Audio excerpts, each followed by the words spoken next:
What's up, guys, and welcome back to Star Leader Pro Series Season 11. We are in the winner's bracket. London Conspiracy is going up against DOVERIET team. Just going to call them DT because that's a lot easier. It's a best of 3, and we'll see who gets to move on, who gets to drop down to losers. I'm Mikelorus. Got Coucha here for now, though. I don't know if that's going to stick for the whole best of 3. Either way, how are you doing today, man? I'm quite fine, and coming into this, I do believe London Conspiracy must be the favorite just because, well, I've seen them play in the recent past, whereas for DOVERIET, no clue. I do believe I've seen Bogdan before in some team, but I really haven't seen those 5 players play together at all. But then again, from the just group stages, I guess, them getting into the upper bracket must kind of mean something already, so should be a great match. But London Conspiracy, from what I saw of them, they rolled over Vega Squadron, which is an extremely strong team, to be honest. The last I saw them just clean 2-0 win, so I'd have to give them a slight edge here.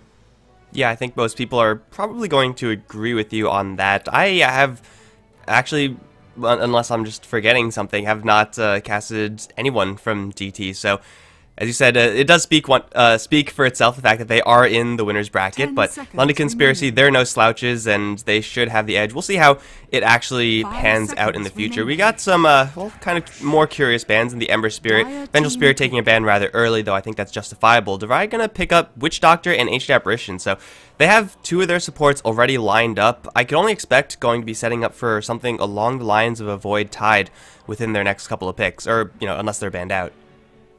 Yeah, if I was LC, I would definitely look to ban out at least one of those heroes. I guess it's hard to say. In some cases, Tidehunter is a little bit scary just because Ravage is a huge AoE spell, and just double Ravage is pretty devastating to go up against. But at least you can build BKB to get rid of it, whereas Chronosphere, even a BKB won't help you in most cases. So I think Faceless Void ban should definitely come out. Maybe even the Tidehunter, like you mentioned. But for LC, they do start with Fletcher Hero. No idea if it's going to be support or what, but looks like pushing is in the just stars for them. I'm not too sure if they're like on a time limit or something that they have somewhere to get to, but just an all-out pushing strategy, what it looks like to be at the moment, isn't all that common these days. Yeah, it's seen from time to time, and it is fairly easy to stop. I mean, you get all this tower gold, but you get less tower gold, and then if you mess up once, then suddenly your pushing is just not going to work anymore. You need some sort of backup plan. Fortunately for LC, Lycan is a decent backup plan. If you get him a good start, even though you may not be able to win the game, he'll be able to get enough advantage so that you could win the game a little bit later. But either way, going for pushing is actually pretty good against Witch Doctor and Ancient Apparition so far. Both those 2 heroes don't really have that many ways of, you know, clearing creep waves first of all, but also just straight up fighting early on. They might not want to be doing that. Usually generally taking levels, taking farm where you can get it as those 2 heroes is a little bit better, but we'll see how deep London Conspiracy actually want to go in their pushing. I mean, they ban out the Queen of Pain, so maybe they're going to decide to pick up some sort of AoE though, or rather mass units, but Enigma, Broodmother taking the ban out from DT, and it seems like DT, they know exactly what's up. I mean, obviously it's kind of clear, but how far will London Conspiracy go with this pushing strategy? Will they go all in, or will they stop for a minute and, you know, take care of some of their other priorities like laning or teamfight? Well, from the bans, you would definitely think that it might be maybe not completely all in, but semi all in, just at the least. So we'll see. Definitely, I think the Broodmother was a nice ban considering what London Conspiracy banned themselves. But now, will we see the Faceless Void or the Tidehunter? Both would definitely be nice, but for London Conspiracy, what heroes would even just fit the bill for them? I guess you can still try to go for like Enchantress or Chen. Enchantress actually can do quite a lot late game as well if you have the Aghanim Scepter. But can they maybe consider something like a Wind Ranger, just have the Focus Fire for the extra push? Yeah, you go something like the Wind Ranger, you could go for a Nature's Prophet even with Howl that could get pretty ridiculous. Maybe not as ridiculous as Broodmother or Enigma, but if you have a couple of Treants, then those things suddenly hurt like hell, and it's going to be pretty difficult for the DT side to actually catch up to the Nature's Prophet. Right now, only have Paralyzing Cask as their form of CC. Good against Lycan, but that's about it. So I do expect London Conspiracy to pick up one of those 2 heroes. I think it's pretty much a toss-up between Enchantress and the Nature's Prophet, but DT, they're going to grab the Tidehunter. We said already, it combos very well with the Witch Doctor and Ancient Apparition. It's also a hero that could fight very early on. Anchor Smash early on is ridiculous. Oh, it most certainly is, man. It's great throughout the entire stages of the game, pretty much. At least Lycan isn't just base damage based. so to say, gets a lot of damage just from the extra damage coming out from the Vladimir's offering, as well as his Feral Impulse, the passive. But now, DOVERIET, they're going for a Templar Assassin, so they have the team fights from the Ravage, Ice Blast, as well as the Death Ward. Of course, Death Ward gets some extra value when Meld is on somebody. And Templar Assassin, I guess, I mean, Check Hero is decent-ish in dealing with the refraction charges. Scarf Mage, I guess Mystic Flare gets rid of them fast as well if you can actually stun the Templar Assassin, but... 5 seconds is it going to be like Templar Assassin versus Lycan mid lane? Because if it is, Templar Assassin in most cases does really well in that lane. Yeah, I think for right now that's a reasonable expectation, but when you think of counters versus Templar Assassin, well, I wasn't going to say Axe, first of all, I'm just going to say that right now. Usually Venomancer comes to mind. It seems like LC are going to be running a very light CC draft. I mean, they have the call now to set up for the Ice Path, but that's about it. If they do want to go for the Venomancer, I think that'll be probably just a nail in the coffin. Scarf Mage, Jakiro as supports. Get a core Venomancer on the table. It'll deal well with the Templar Assassin, and it'll get you those extra bits of pushing power with those wards. But Axe is actually the pick for LC.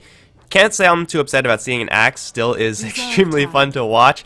And up against DT, well, I mean, they're pretty darn soft. And usually when you pick up an Axe, if it's in response to the Tidehunter, you're going to be winning that lane, assuming you could match those two heroes up against each other. Axe walks all over Tide in lane.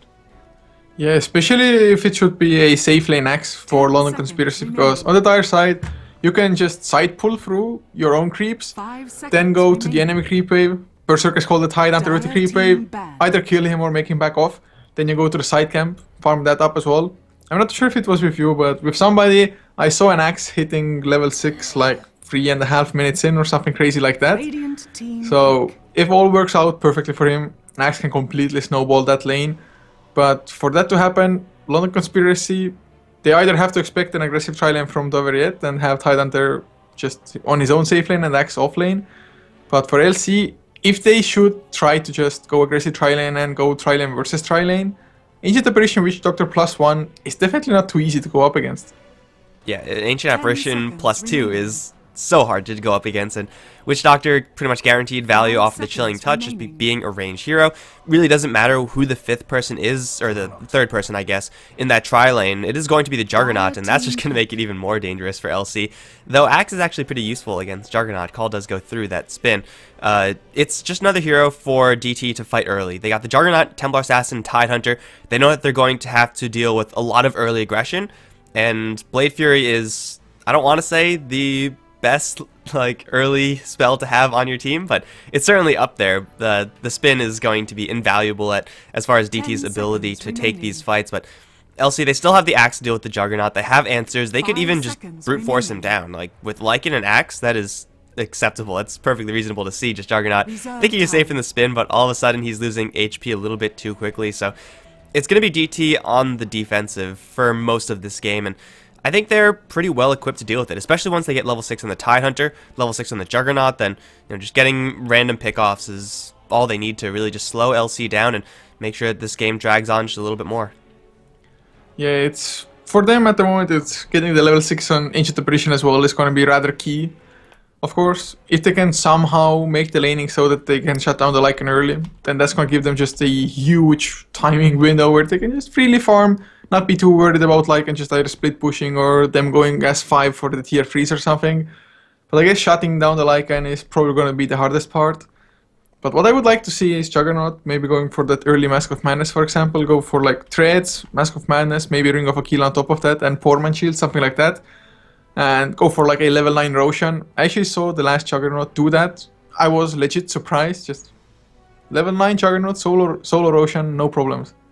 And if you have a Templar Assassin on your team, you don't have to solo it. You jump in there with Meld, and it gets just a little bit faster. And, it's a build that lets you fight extremely early on. And again, that's what really the DT side are looking to do.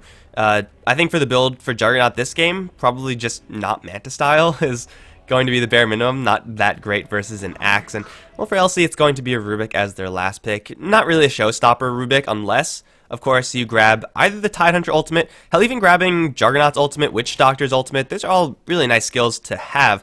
But other than that, as far as his role in the early stages as a support, he gets a little bit mediocre. He has the crowd control for the lift, which is something that LC desperately needed. But aside from that, not too much of an impact early on as far as being aggressive. So LC, their aggression isn't going to start from minute 0. It's going to need a couple of levels on their heroes before they actually start to look for those towers. And that just means that DT are going to have more time to farm up their Tidehunter, get him to level 6, get the Templar Assassin a little bit bigger, stuff like that.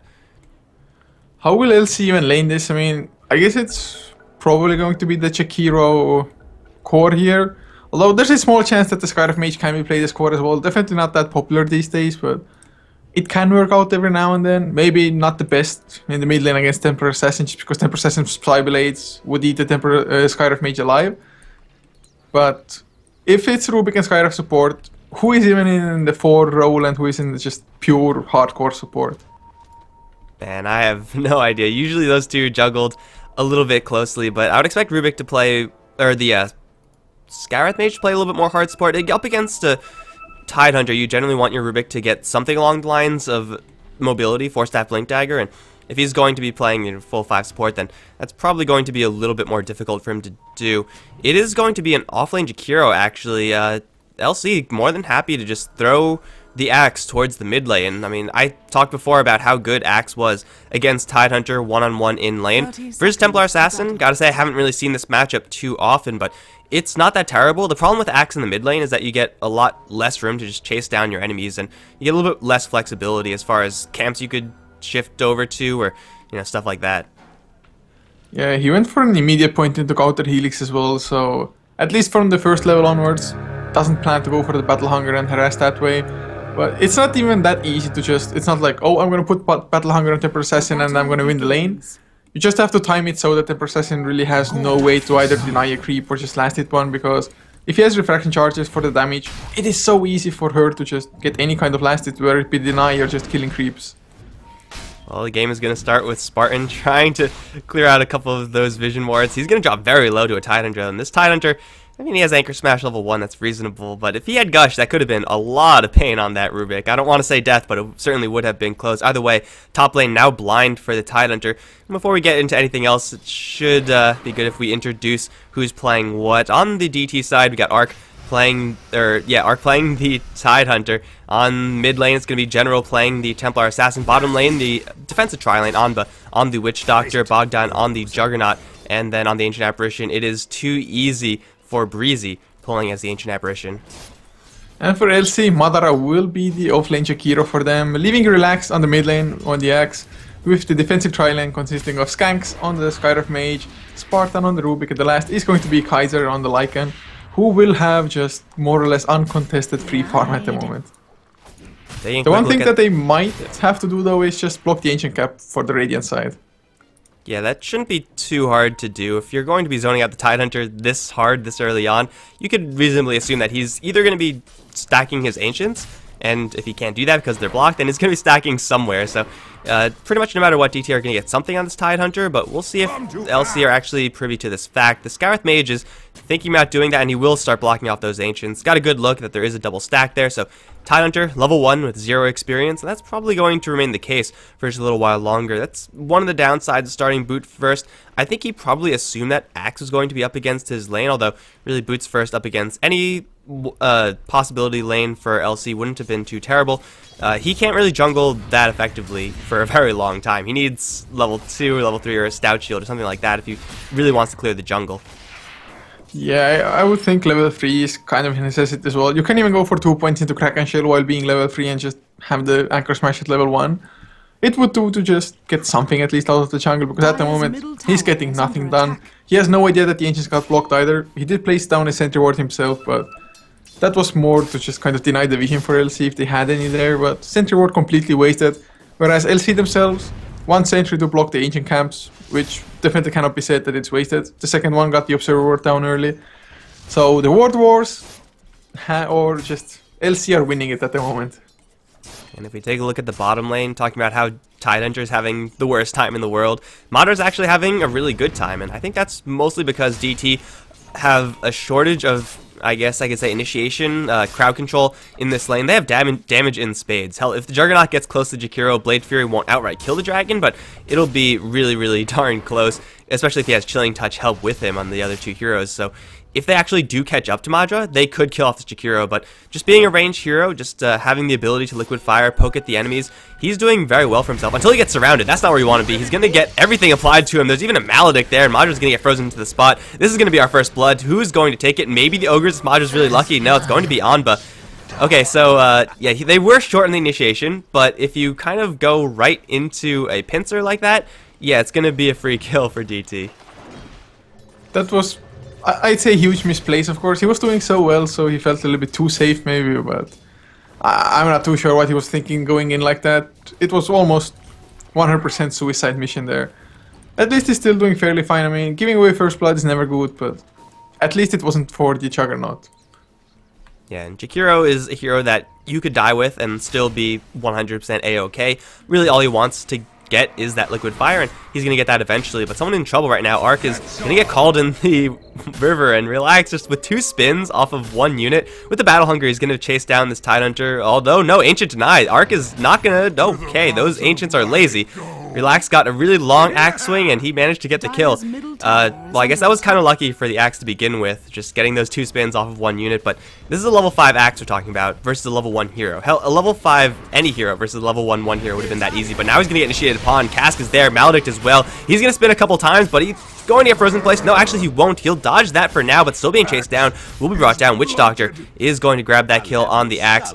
I mean, these 2 heroes, as I said, they have a lot of damage, especially if you go for a level 2 Maledict. So, yeah, Anba delivering a little bit more damage than Witch Doctors ordinarily do, and Axe is going to pay the price. Yeah, they didn't even use Chilling Touch for that, just because Parisi did not have enough mana there. So it could have been even easier, but really nice kill, just as he was level 6 himself. So lots of XP gained for the Ancient Apparition and the Witch Doctor. And this early on, them being almost level 4 for both, actually Ancient Apparition almost level 5 even, that is just excellent. If they get a decently timed level 6, it's just suddenly so much easier to stop the push from LC. Alright, and on the bottom lane, Juggernaut, he's well on his way to his level 6. He's actually gone for a little bit more crit than Blade Fury. It's not ordinarily the build that we see on Juggernauts, opting for no healing ward. This is again a build purely designed for fighting, although I probably would have liked to see the Blade Fury level 3 instead.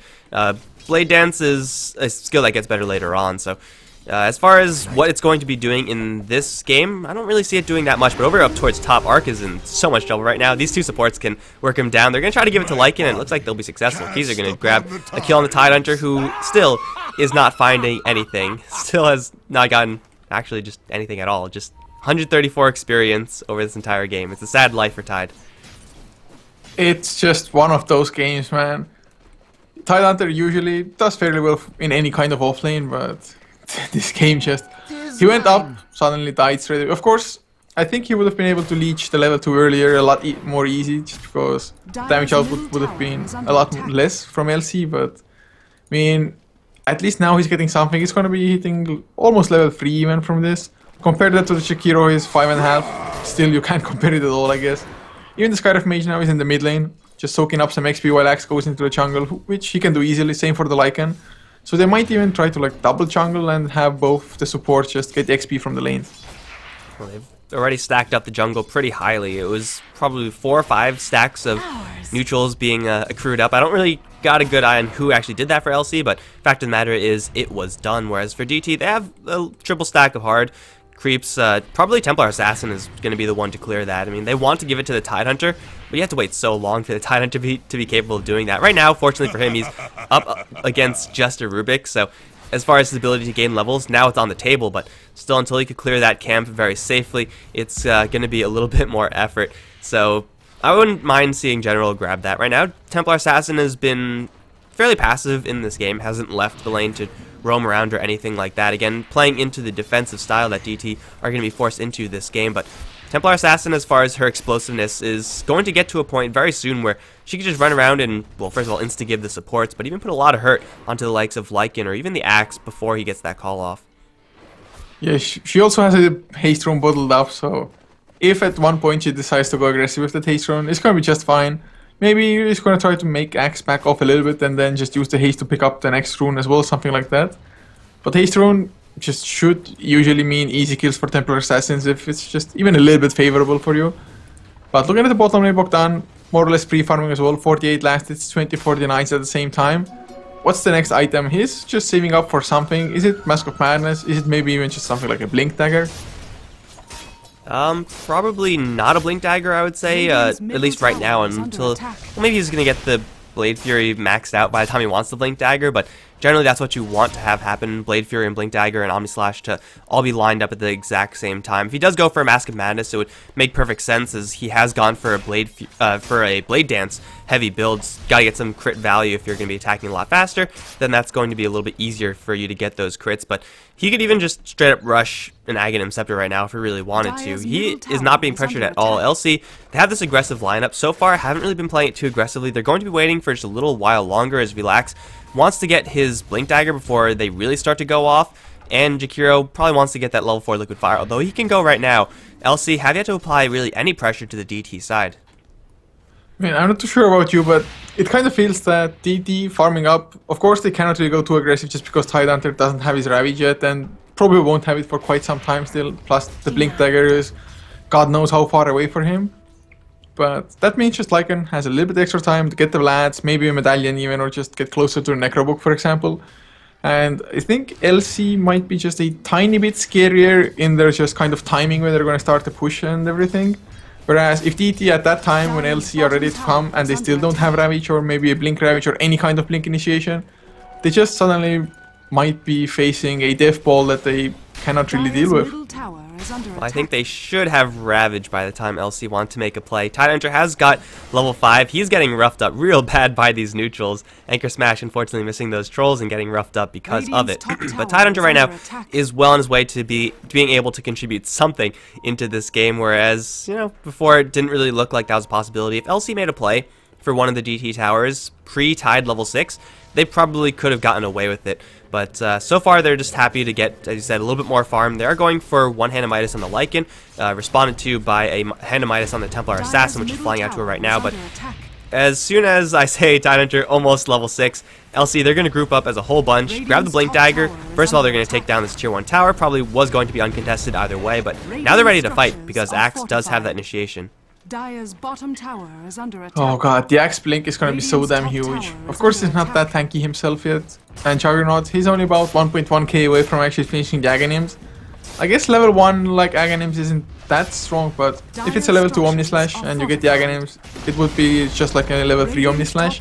And they're gonna get the tier 1 of their own as well. Mid lane though, the Blink comes out. General in some trouble, might even go down here. Do they have some detection though and Relax? I don't think so, but General meld on cooldown for a little bit longer. Blink! Berserker Skull, 1 second! Oh god, nope. The slows last for a little bit too long from the Psionic Traps. Well, no kill's gonna happen in the mid lane, but over in the side lanes, one tower for one tower. Someone got a little bit too close. It was Anba taking a concussive shot, but there's no Axe here, so luckily for him, he gets to live. But I can't say the same for his tier 2 tower. It is going to take a fall. LC making a death blow. Took them a little while to get things going, but all the pieces landing into place. Got the Vlads up, got the maxed out Liquid Fire, and suddenly all the towers are down. But over towards mid, Relax going deep versus General. He's going to drop very low. He's going to miss the Culling Blade, and now he's in a lot of trouble. He needs to blink out, but he won't have the time to. TA is going to grab that kill. Axe, so very close, yet so very far, is going to give over that kill. But taking 2 towers in exchange, not the worst trade for LC. Definitely not a trade they want to be making all too often. As Templar Assassin, if you give her an inch, she will take a mile. And especially having your Axe die this early on. Right now, Axe is supposed to be the most devastating hero on the map, and he still is, but he's just not supposed to die whenever he goes in. Yeah, it was just level 4 meld. It does a crazy amount of damage, as we just saw. And you're tanking up the tower at the same time. I do believe Axe, first of all, he misplayed the situation in the river earlier. He should have waited for the Berserker Skull to come off cooldown and then blink, rather than blink next to Templar Assassin, still be slowed by the Psionic Trap and not have the Berserker Skull. But this time around, he just got purely unlucky. He had the entire creep wave with the Berserker Skull, while the Templar Assassin was caught by it as well. Yet, just wasn't too lucky on the spins. One more spin would have meant that the Culling Blade also is in the threshold. Well, a lot of would have, should haves, and Axe, unfortunately, is going to take a death because of it. They're going to smoke up, and they're going to find Anba. With the hunger, they're going to slow him down. They're going to steal the cask as well, but they don't really need it.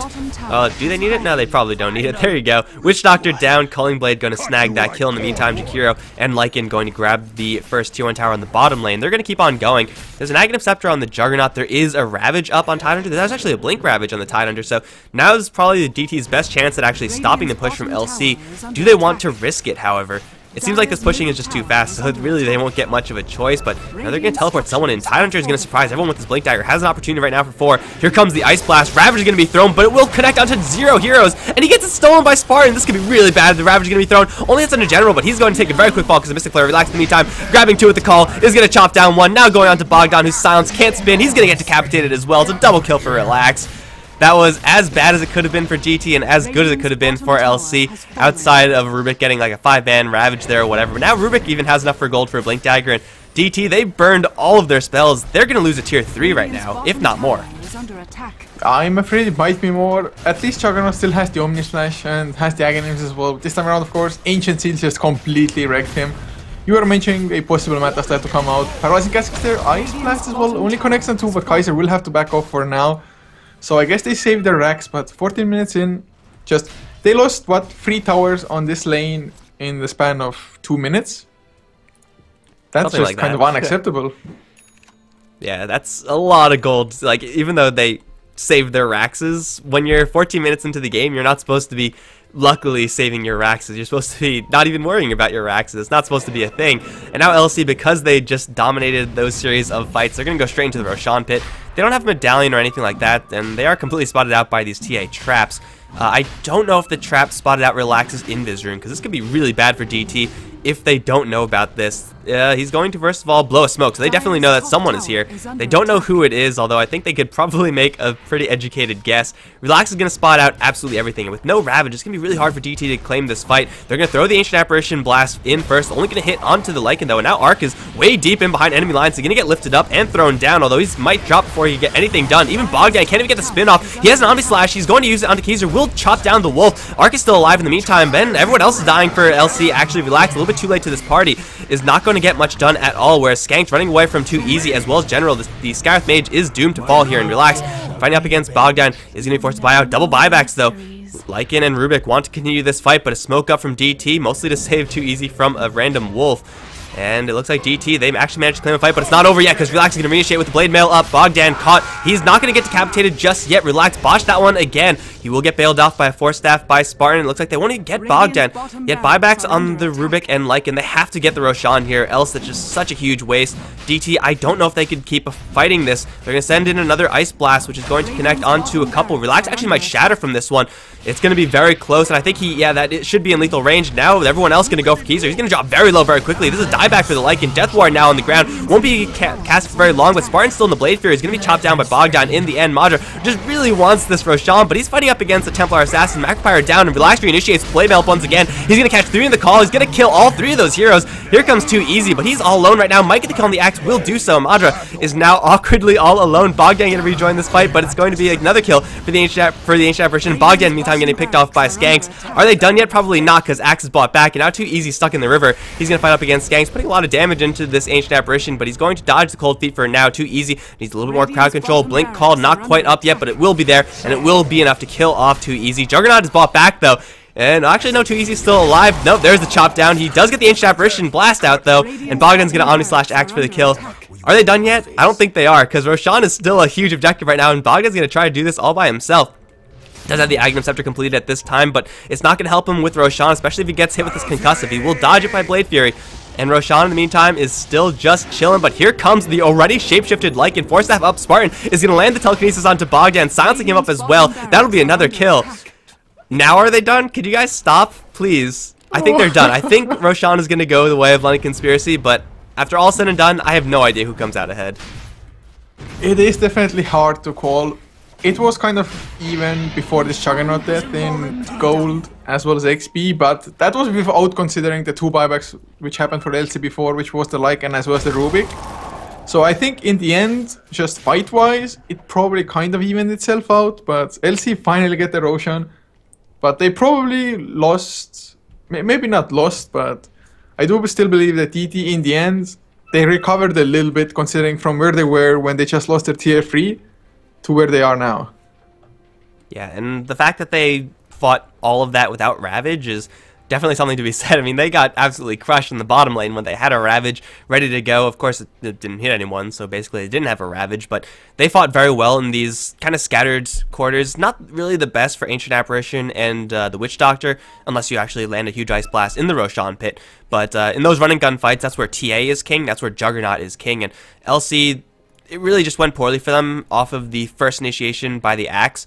I didn't get a good look at who actually was caught by that, but it definitely wasn't enough people. It wasn't the right people either. So I do want to say that LC came out ahead slightly on that just because they got the Roshan, and they will be able to push forward a little bit more. But DT's certainly putting up a huge fight, and really that's a testament to how great their heroes are inherently at fighting these early game skirmishes. But still, they have to face up against now a Force Staff on the Rubik. There is a Yule Scepter on the hero, so solo setups for Madra is on the table, and now partnering up with the Skywrath Mage. If they catch anyone with the Yule Scepter combination, then they will just die to a Mystic Flare.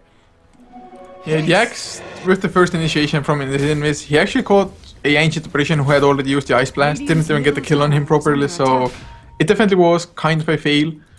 And he has messed up quite a lot of Calling Blades, but there's the Yule Scepter Ice Path to follow on the Ancient Apparition. Mystic Flare is there as well. Breezy, actually quite tanky with the point booster and overclock, but Mystic Flare is just a tad too strong still. Yeah, he lived a lot longer than I thought he would, but still he is going to go down. I don't think anyone should be too surprised about that. It's a free kill for London Conspiracy. Now they're going to set their sights over towards the mid lane where there's still a tier 1 tower. Actually, no, it's going to be Arc. He's going to blink away from a concussive shot, gets spotted out by a courier, but looks like he will be just fast enough to escape, especially with Templar Assassin coming in. They secure a regen rune for themselves, but DT, they have the Blink Ravage available to them. Once Arc, of course, gets the Battle Hunger removed from him, but this tier 1 tower, though it's not really of the utmost importance that DT defend this tower, they actually have a reasonable shot at being able to defend it, just because Omnislash can usually take care of one hero. Maybe you get unlucky with the hits and maybe you go up to a couple of Lycan Wolves or some creeps, something like that, but you know, level 2 Omnislash could take out one and Ravage can stall out the others. So LC, their pushing is going to be a lot slower moving forward. They've done quite a good number with this push, but really with still tier 1 towers up, I don't think their pushing really got them as far as they really would like to. Yeah, it definitely at one point looked like they're going to go for it, but they're going to go for Templar Assassin, another Ice Path, Mystic Flare, even the Macro Fires there, 2 Breath to follow. Well, that is a huge kill, and General did not purchase up a single item. He was up to 1.8k gold before the death. And I just meant to ask you as well, what's the item even? Has the Myrtle Hammer? Is it going to be a BKB or is it a Desolator? And I mean, BKB isn't that great versus LC just because there's an Axe on the field. That and a Lycan on the field, but BKB doesn't really do much against those two. That being said, you have to protect yourself against the Mystic Flare at the very least, and I think going for a Desolator, it puts a little bit more pressure on your Tidehunter to perform, as you need to fight under the cover of that Ravage if you're actually going to get anything done. I think it's a lot safer to go for a BKB this game. It's not going to be as great of BKB value as you really would want a BKB to have, but really the alternative is just a little bit too risky, I would say. Either way, with that kill on the Templar Assassin, they're going to claim the rest of the mid lane. DT, they don't have to worry about the Raxes just yet, but I think it's just a matter of time before LC decide to slide down bottom, maybe with the help of this blue rune on the bottom river, and try to just take Raxes. Maybe not melee, but certainly going for something with the rest of this Aegis seems pertinent. Oh man, if only they had vision of the double damage rune. Lycan even is carrying a bottle himself anyway, so bottling that up, saving it for the shapeshift. If they had a level 2, well, they do have a... Oh, never mind, it's in a level 3 Necrobook finish now as well on the Lycan. So if they pick up the double damage rune now, if they're just going to spot it out before, it actually might be a Rax, but then again, it's always going to be scary for them to go high ground when they know that every single ultimate on DT is up. Well, they still have the Ravage, and they still have the Aegis for the Ravage, so that's pretty much all London Conspiracy can hope for. Right now, it's not going to get much better. They could maybe wait until a next Aegis, or try to bait out a Ravage, something like that, but assuming Spartan keeps his distance, and he's even going to go for an Aghanim Scepter, there is a reasonable chance for Rubik to jack that Ravage, and if he does, Force Staff his way in for a Ravage, hitting 2 people, that's all he really needs, then that could be a clean sweep of the Raxes. LC, they are going to go for this. They don't have that much time left on their Aegis, though. I think it should be time for LC to consider just chipping away at the range Raxes, get something while they're at it. They're going to smoke up, and that smoke isn't really going to be doing that much. DT, they're without their Ancient Apparition right now, but Ice Blast is going to be guaranteed to land on a couple, or should be. Who's it going to be? It's going to be Melee Raxes, actually. They're going to go all in on this one. Keezer doesn't have a BKB. He really wants to use the Aegis right now. He's going to take a lot of damage. Bogdan going to charge forward, but it's going to be a jump forward for Relax. Going to catch only one, actually, because the other one got Kraken shelled off. Relax has to disengage now. Here comes the Ice Blast. Going to connect onto all 5. Where's the Ravage? Not there yet, but the Death Ward is there. It's too late to save the Raxes. The Bogdan going to get caught in the Silence Mystic Flare combo. He's going to go down. Everyone else in LC still frosted up, but it's not really going to help them. Ravage now coming out onto 4, but there's no follow-up with the exception of Templar Assassin. Going to pick off the Rurik, but that's about it. Everyone else from LC going to back away. In the meantime, it's going to be Keezer to finish off a couple support heroes in the back end. Will die to a Maledict Urn combo right now, or should die. Yes, he will. It's not a defense from DT. They're going to get reinitiated upon, as General is going to get caught with that Ice Path call. He's going to get decapitated. Even the Tidehunter can get thrown up into the air. LC, they don't really have to fight this anymore. They already took the Raxes. They're going to fall back, even forcing a buyout from the Witch Doctor. It's nothing but wins right now for LC, though they do lose their Lycan in the end. Trading your Lycan for an entire set of Raxes, that's totally worth it. LC with a victory. Yeah, and this early on, DT, I mean, they have a lot of damage with the Juggernaut and the Templar Assassin, but they don't have the greatest of heroes to actually deal with Mega Creeps to just push them out. Maybe if they had Battle Fury and Juggernaut, it would be perfectly fine.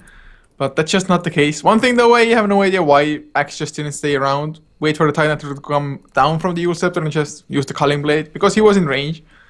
But they played it extremely safe at the moment, even with the Witch Doctor boying back, not having the Death Ward. They were just, no need to give away any more kills. We got the Rax, get next Roshan, probably go for the second set of Rax, and well, DT, they even had a good Ravage in that fight, just Bogdan going down once again without using the Omni Slash. Yeah, it was the pretty much perfect Ravage. It was literally a perfect Ice Blast. It hit onto everyone, but there were staggered just a little bit too much. If I don't know what canceled the Tidehunter's blink. I think it might have been Battle Hunger there, but either way, Tidehunter just couldn't get in at the same time of that Ice Blast. If they did, with the BKB up on Templar Assassin, they could have swept everyone from LC. That would have been so devastating for LC. They probably would have taken range racks or one building there, but that would have been just about it. But DT, they got their ultimates off, but in the wrong order. So the sequencing just wasn't perfect, and LC just brute forced their way in. And of course, the Juggernaut, he has all this net worth, but he can't use any of it if he's not able to cast his skills. So he's really going to have a tough time up against the Scarith Mage, assuming the seal is reserved for the Juggernaut, and I think it should be for the remainder of this game. Either way, Raxes are down now for DT, and well, they're going to have the Ravage up in 15, though I don't know if LC really want to go for another push right now. They already took a huge win there, and maybe just waiting for a secondary Aegis should be the name of the game for them. Next time they make their push, Lycan's going to have a BKB, and, you know, if they do wait, then he should have an Aegis as well. Yeah, Axe also picked up his own BKB already, so they're going to have the double BKBs going for themselves. Physical damage can still be pretty strong as well coming from DT, but if they fight like they have so far, like get the Berserker's Calls on 2 at least and whatnot, it should be perfectly fine for them to fight, even though the physical damage is rather high on DT. But there's a smoke now, they have their ultimates ready, they just need to find something, and that something cannot only be a support or a Jakiro. I guess Jakiro can be counted as somewhat of a support at the moment, but they need to just preferably get the Lycan down. Yeah, Lycan down or 2 heroes down, and right now they're very close to the Scarith Mage, and Scarith Mage has a little bit of cover with Jakiro, but now Jakiro's also in trouble. Skanks is gonna, you know, he's gonna get bailed upon, I guess. He is doomed to fall. Relaxed. Flirting with Bogdan just a little bit. Omni Slash couldn't quite come out as Scarith Mage is going to be taken care of. LC, they lose 1 hero, but that's really acceptable for them. DT wasting a whole bunch of time with all their heroes just to kill off 1 guy, and it's a Scarith Mage. That's not worth it at all. Maybe if they got the Omni Slash off on the Axe, then that could have led them to, you know, a favorable trade, but right now, yeah, it's still technically favorable, but it's just not good enough at this point. Roshan going to be respawning in another minute, and LC, I mean, that Scarith Mage loss isn't really going to affect them at all.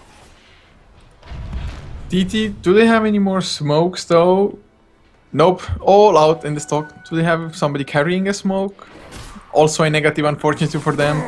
If they somehow manage to just smoke in while Roshan is going on by LC, go blink, Ravage, catch at least like 3 and win a fight somehow that way and get Roshan for themselves, that could completely catapult them back into the game. But that's kind of the perfect case scenario. But speaking of smokes, LC only with 2 of them, but it's definitely a deadly combination of the 2 heroes. If they just find one, it is most likely going to be a death on somebody. Templar Assassin is the one to be close by, and fortunately for her, she does have a BKB, though unfortunately for DT, I think it might be the Tidehunter to take the brunt of it, although, actually no, the Jakiro is falling short. No, actually Tidehunter is going to get initiated upon after all. Mystic Flare is going to outright kill him off, and okay, well, Tidehunter a little bit slow on the draw perhaps, but here comes the rest of LC. They are not going to wait for the Age because they don't have to anymore. They're going to try to force a buyout of the Tidehunter or just fight without Ravage. Either way, it's good for LC. That Tidehunter pickoff might just have forced LC to another set of reactions. Nope, they're going to force the buyback of Tide back off after just committing a couple of Necro units. No one's going to care about that. And look at that, Roshan is up. So DT probably would have had to buy out with their Tidehunter anyway to contest Roshan, but LC just forcing their hand, and now they're in a position where they could take this as fast or as slow as they want to because bottom lane is being pushed. If I'm LC, I probably think that, okay, we're gonna wait for at least the Shapeshift to come back off cooldown and the Necrobook maybe as well, and then go Roshan, just because if DT actually come to contest this, you want to have the Lycan at full power, you really do. I mean, otherwise, they might lack the damage a little bit. It depends on what Sparta manages to steal with the Rubik. But at the moment, DT, you can see that where they're positioning themselves on the map, they are so ready to contest Roshan.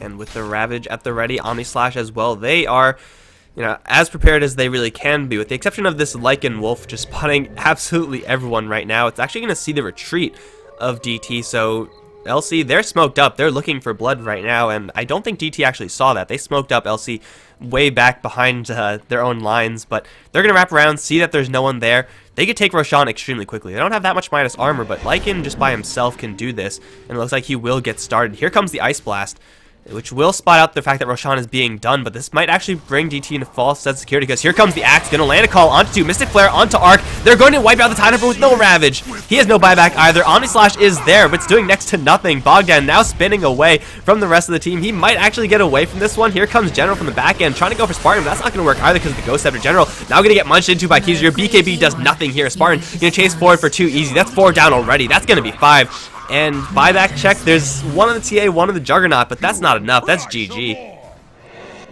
What a fight, and I absolutely love the smoke movement there as well. And had they been smoked as 5, it wouldn't have been as great of a bait, but thanks to the Ice Blast scouting the Lycan out, it was just... It was definitely the perfect smoke, the perfect positioning, and the Axe getting the jump that he did. Tidehunter, once again, couldn't even Ravage. Tidehunter just had more or less 0 impact this game. I wouldn't say 0, but it was definitely low.